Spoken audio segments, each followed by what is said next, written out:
This is the next worked example in arrays. Here are the sub-goals for evaluating array statements.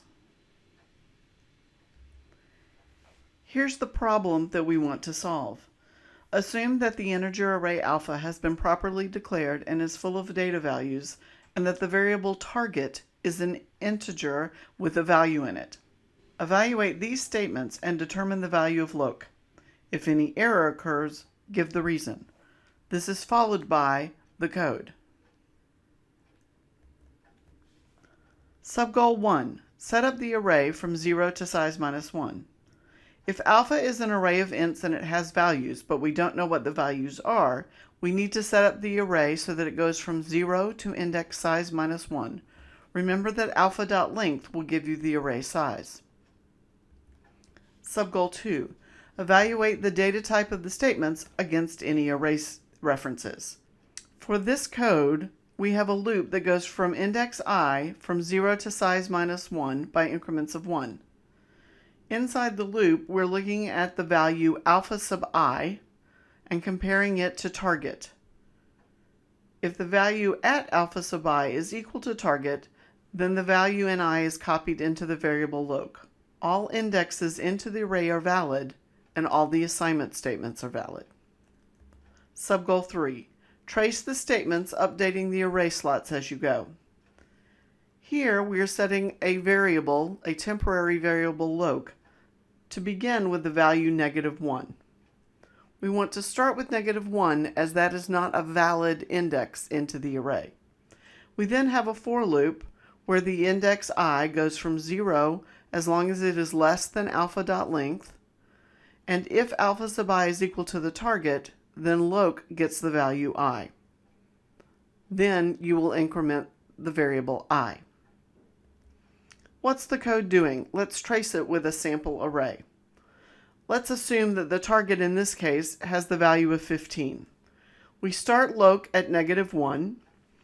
Then the loop control variable I will take in all the indices from 0 to 4, incrementing by 1. In each case, we're going to say if the value at alpha sub I is equal to the target, then loc becomes I. I starts at 0. We look at alpha sub I, which is 12. That is not the target value of 15. So the if statement is false. We increment I to 1. We look at alpha sub 1, which is 22. That is not the target value 15. So we increment I to 2.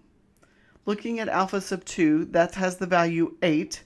That is not the target value of 15, so we increment I to 3.